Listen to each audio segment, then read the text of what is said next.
I just spilled a container of clear thumbtacks all over the floor. No. Welcome to my life today. Yeah, for real. Day one. Is it day one for Amelie? Yeah. Girl. And we were late. Like all the preschoolers are like walking in, the whole school's like, and I'm like throwing her at the end of the line. I'm like, just go. Just go. Hello and welcome to Table for Five with no reservations. Take a seat at the table for a fresh, sweet, salty tart, and pleasantly bitter conversation. Hello and welcome to the table. Tonight we are having a special guest on. Her name is Hayley George-Ison. At the table tonight, I have Tabitha Cabrera. Hello. Kim McIsaac. Hi there. Jen. Hi, everybody. Rachel. Hey, everyone. And Hayley. Hi. And I'm Jamie. Hayley, you want to tell us a little bit about yourself? I'm 25 years old. I'm from a small town in Floyd County, Kentucky called Prestonsburg. It's kind of like a town where everybody knows everybody and helps everybody out. I'm a college student. I'm currently pursuing my bachelor's in behavioral health, and I have cerebral palsy. I also have my own business. I'm a lead Cincy consultant. I have been with them for a year now. I'm just kind of a mix of all trades, I guess. That's awesome. So going into our next series, we're kind of talking about adults with disabilities and how they navigate the world. And you're still pretty young to the rest of us and coming into adulthood. What have been some challenges that you face with your cerebral palsy, or do you feel like you haven't had any challenges and you've been able to navigate entering the workforce? I think with everybody that has a disability, I think they, face numerous challenges. Sometimes we feel like we don't fit in with the rest of the crowd, the world is not necessarily built for us, so we have to navigate the best that we can. I have fit into the workforce pretty well. I enjoy what I do, and my customers are glad to have me as part of their life. I check in on them daily, not just messaging, say, you want this or you want that. I check in on them and I see how they're doing. And, we have numerous chats throughout the week. I have dealt with my mental health for as long as I can remember. Mental health is just something that comes along with having cerebral palsy. It's very tough because, like I said, sometimes we feel like we don't fit in always. Mm-hmm. And there are things that I wish that I could do, but I'm glad that I am able to do what I am able to do. And I'm glad that I'm in the workforce. So is that part of the reason why you've decided to pursue becoming a mental health counselor? Yes. I want to be able to help others in a way that mental health counselors have helped me in the past. I love that. I'm sorry, my smile just got so big. I made sound about it. I didn't mean to cut you off, Hayley. Even though I faced so many challenges throughout my life, through school and just in general, I've had people who reach out to me on a daily basis and they check on me and they want to know how I'm doing and they want to help me any way that they can. So it's been a blessing, really. That's amazing. I think it's so cool that you're doing that because you know the best. Yeah, and that's what I was gonna say is like you have a different perspective than other people may. I mean, it's always nice to go to, speaking from someone who's done a lot of therapy in her life as well. I also have mental health challenges that I struggle with. It's always nice to have someone who understands where you're coming from through personal experience, sitting across from you, trying to help you. It really makes the therapy a lot more effective, in my opinion, than personal someone. Experience, makes you who you are. Yes. They always say, what doesn't kill you makes you stronger. That's a quote that I personally live by. So cool that you've been able to take your Scentsy business and make it such a socially fulfilling thing as well. It sounds like you have such rapport with your customers and your client base. And it really sounds like checking in on them is, just such a beautiful way to give them excellent customer service, but also to build relationships and relationships are important in business, Mm-hmm. That's the foundation of any business, really, is building a relationship. Get it, girl. Love that. relationships are built off of friendships. And I've made so many friends throughout my Scentsy business. It's just been amazing. And the outpouring of support has just been wonderful. That's amazing. With our podcast, we mostly have moms listen to our podcast who have children with disabilities. What are some ways through mental health and just through your general challenges with your disabilities? What are some ways you cope and overcome and that you've learned that we can maybe work with our children, or things that we might be able to relate to that have helped you coming into adulthood? I write. I actually wrote a book about my life and all the challenges that I have went through. But I write, I listen to music, I talk to, several friends and family members when I'm feeling like I'm at my breaking point, so to speak. Like I said, my outpouring of support and the support system that I have has just been absolutely amazing. It's so nice. All of us actually met as writers. And I think that one of the things that we have in common is that we've been able to process so much about our life and our view and, sort of what's happening or how we've come out stronger by sharing. And I think it's just so empowering to be able to share your narrative. It just makes so much sense. I mean, you sound like the most gentle and inspired therapist today. Thank you. Good pick, girl. Good pick. Yeah, I love that. There was a point in my life where I had went to try for graphic design, and I was going to be a graphic design artist. And I completely I woke up one day and I was like, you know what? This is not for me anymore. This is not for me anymore. This is where I'm supposed to be. Mental health is my calling. Lots of people come to me for advice. I sometimes tell people that I'm the female version of Dr. Phil. Better hair. You have better hair. Better Better hair than Dr. Phil. So Hayley, we just came out of a back to school series about our kids in school, and then you're continuing your education right now. How has schooling been for you, and what kind of program are you in right now to become a mental health counselor? Schooling has been wonderful for me, actually. I'm taking a lot of online classes. I have found that taking online classes are a lot easier for me versus going into a school or an establishment and going to an actual class and sitting in a classroom, just because of my mental health and my cerebral palsy and my challenges.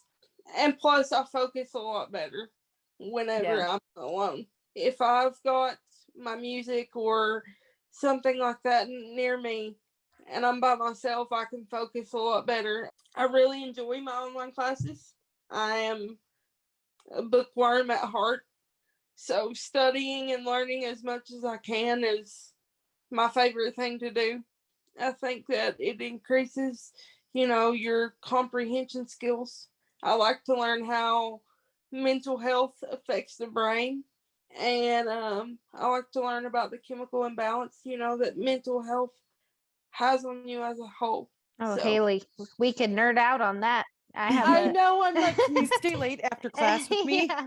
My bachelor's is in human service. And so I did a lot of learning about the brain, which is fascinating. I love that stuff too.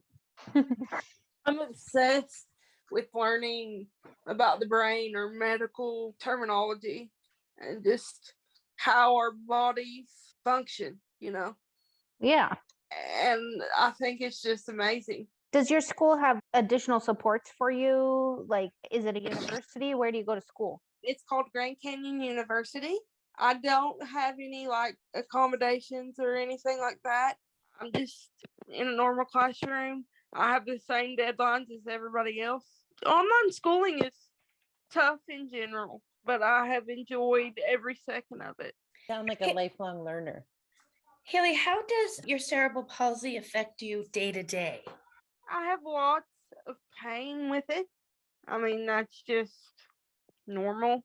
But pretty much, I can do what everyone else can do. I don't really have many limitations. There's a few things that, I have limitations and I have to have help. But as for the most part, I navigate the world fine. I think you just have such a great attitude, Yeah. Hayley. Yeah. It took me a really, really long time to accept the fact that I had cerebral palsy. For a long time, I was in that mindset, like, why couldn't I be normal?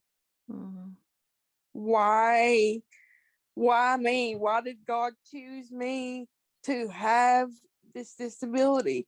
What is he trying to teach me? Why am I like the way that I am? But you know what? I'm a miracle in itself. Oh, that's beautiful. Amazing. Oh, That's amazing. I feel like I was gonna say you're gonna Hayley- make Rachel cry. Hayley, I just want to hug you. I just want to bop over to wherever you are, turn on your little camera and give you a squeeze. I want you to know that. But to me, it sounds so much like a person's journey where you go through this hardship and you can't, like, we talk a lot on the podcast about grief and about adjustment and how there's sort of lots of points between denial and acceptance and understanding and growth. Like, there's just so many parts of each of our journeys. And for you to go from a person who's just not really understanding why to letting that go and wanting to bring your view and voice to help somebody else navigate their mental health is just such a beautiful thing. I'm like, get it, girl, get it. What doesn't kill you makes you stronger. Yes. Like I said, it took me a really, really long time to reach that point where I'm like, okay, it is what it is. Yes. Do you think your biggest struggle is with the cerebral palsy? Like, what's the hardest part about it for you? The hardest part is watching people do things that I wish that I could do myself. For instance, somebody getting up and walking on their own, walking from one room to the next room. Why couldn't I be able to do that on my own? You know, why me? My struggles are more internal with my mental health than they are external. Like I said, you know, I have things that I am able to do, and then there's things that I need help with on a daily basis. But for the most part, mine are internal. My mind is my worst enemy sometimes. Yeah. I think that's true for everybody. Yeah, I was gonna say, I think Yeah. Or most people. It's so nice for you as an adult to like voice those things, because I mean, my son has autism, which is different, but there's limitations to it. And I know already as a 7-year-old boy, I can see how sad he gets sometimes that he can't play with the kids in the way they play, or he can't participate in certain things in life. And I see that struggle within him already. And I hope one day he'll be able to voice that. So it's so nice of you to be open and honest about that. And I think that's probably why your calling is to be a mental health counselor, is because you have clearly overcome mentally a lot. And I know like it's never going to be simple or easy, but it's beautiful how you can see that and how you want to help other people overcome that. And another thing too, like, there are a lot of people out here in the world that do not understand where we as adults with disabilities come from. They do not understand the challenges, and it's lack of education. People are cruel sometimes. Yeah. Well, I think you're very insightful for such a young person, regardless of a Yes. disability or not. Yes. I mean, you're only 25 years old. That's a lot of insight about yourself, about your mental health, about your strengths and your weaknesses. And willingness to share it while I was she's gonna say to share that and growing. be It's that. so beautiful. Yeah. And advocate for Yeah. others. So that's great. You're ahead of the game. Trust me. Hayley, do you know the word shero? It's like a hero, but it's this empowered girl, a shero. No, I've never heard that before. Well, you have today, my dear friend. You may as well be wearing a cape as far as we're concerned. A tiara, something sparkly. Shero. I try to live life to the fullest. We only get one chance. Yeah. So Yeah.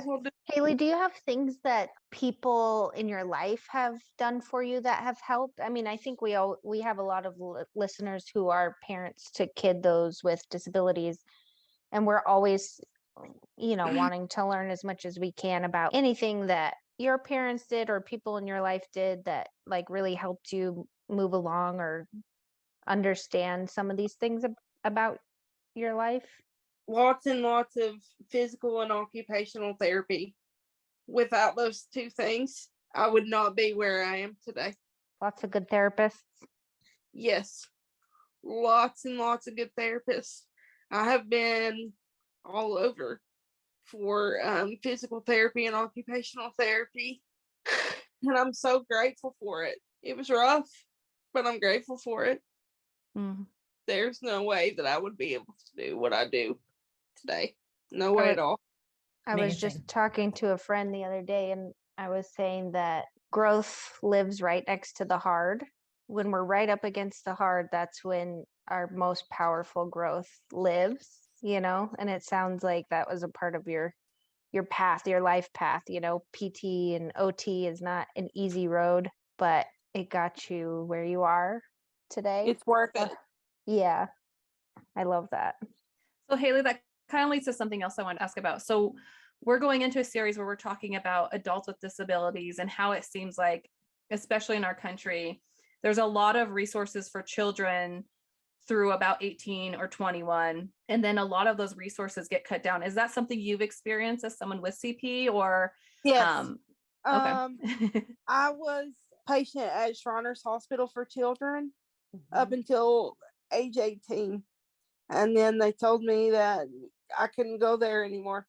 And that was rough because Shriners helped get me where I am. Yeah. Without them, I'm not sure that I would be able to do what I do. Because there would be times that I would go and stay weeks at a time and have intense physical and occupational therapy. And I'm so grateful for their help. But I wish that there was more resources for us as adults with physical therapy and occupational therapy, and more resources where we could go and stay maybe weeks at a time and get those things, because it's hard to do those things outpatient. You're not getting the same treatment as you would if you were staying in somewhere. You see what I'm saying? Mm-hmm. We hear you, girl. It's just crazy to us. We talk about this all the time that, I mean, it's great. There's so many resources for children and people under 18, but that's not the end of life. There's so much more life to live after that age. And it's really sad that a lot of those resources are cut out, and there's really not many places for adults with disabilities to go when they're adults, and adults have disabilities as well. Children grow into These adults. are lifelong conditions, not a broken arm. Like it And so doesn't just it's affect you for a short time, I had a friend once tell me that, disability is 2 words, dis and ability, and you choose which word that you want to use. Oh, now I Tans is crying. love that. I don't know, it's just really sad to me that, like, you have proven you're capable so much. You run your own business and you're going to school to be a mental health. There's so much potential there, and you're amazing for doing that on your own, basically. I just wish there was more support to help other adults reach their potential. And I think that's part of the education piece you talked about before, how people can be mean and cruel because they don't understand. And the education also needs to be there that, hey, adults need resources as well. That's my goal in life, is to help others with more resources. Eventually, like after I finish my bachelor's degree in behavioral health sciences, like that is my goal, to eventually establish some kind of help for adults with disabilities. Well, girl, we invite you back officially every August 15th for the rest of life to hear all the change you're making, because I just happen to know that it's going to be stacking up. Well, yeah, and you're so inspirational, because I think you take that mental component, you're mentally very strong, and that shows it really does make a big difference. Like you could just be sitting there feeling sorry for yourself and get stuck in that rut. And it's very easy for anybody to do that, disability or not. Attitude makes such a difference. There have been times, with my disability where I have got stuck in that rut for a little bit. And I was like, you know what? Just why me? That was the big question. That's a rightful feeling too. I mean, that's understandable for sure. But that has been, part of my mental health, me taking care of my mental health, me understanding, this wasn't my fault. This wasn't something that I could control. There was a reason why this happened. I might not know the reason why this happened, but there was a reason. Maybe it was to inspire other people. Maybe it was to help someone else. Make 5 moms cry. No, someday I hope to find out. And I think that's very normal. Like I definitely felt like that with my daughter when she was younger in the beginning of our journey, like why her? Like you see, it's just so hard to not compare, even though they, obviously your journey's your own, my daughter's journey is her own, but it's hard when you see so many other kids around doing, the things that she would want to be able to do, but she couldn't handle them or didn't understand them.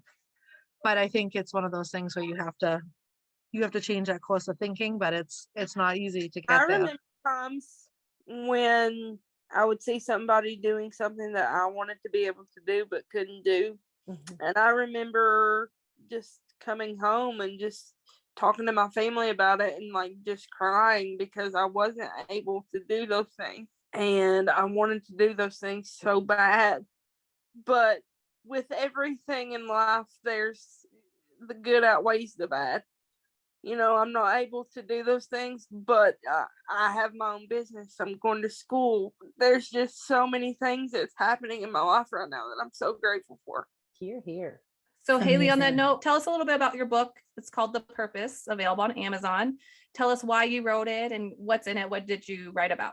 I just wrote about my life from the time that I was born up until now, about all the challenges that I'd been through in my life. And I wanted it to be able to inspire someone else. I wanted them to be able to look at it and say, you know what, if she can make it through that, then I can too. That's awesome. Do you write often, or do you want to write another book? I want to expand on that, and I want to have like a sequel to my book and write a little bit more, because writing is my passion. It's just something that I've enjoyed. Sometimes I feel like I can get my thoughts better out on paper than I can talking to someone. Do you have any like social media pages that you write on? I write on my personal Facebook, and sometimes I write on Twitter and Instagram. For the most part, I'm a Facebook junkie, so That's how we met. We're all from Facebook. That's where all the writing happens. That's amazing. I think we've discovered that a lot in the autism community as well, that for a lot of autistic individuals, it's so much easier for them to write out how they feel than to communicate with spoken word. So I think that's really great that you found that outlet. It has been amazing what writing has done for me. I just feel so much better after I write. Me too. Me too. Yep. Sometimes it's like your intention is to help others, or like my intention is to help others, to inspire hope and for people to be able to, resonate with my feelings. But like a lot of times that I end up helping myself. I mean, I was gonna say it's, Hayley, how you were saying about writing, I think it's therapeutic. Yeah. Therapeutic. I'm so grateful for it. There was a time in my life where I didn't like to write at all. And then one day it was like a switch in my brain, and I just picked up and started writing. And I noticed as I was writing, like so much was just pouring out of me. So much that I had kept bottled up inside. Because I think, adults with disabilities struggle with their feelings and emotions and getting their emotions out and talking to someone about it.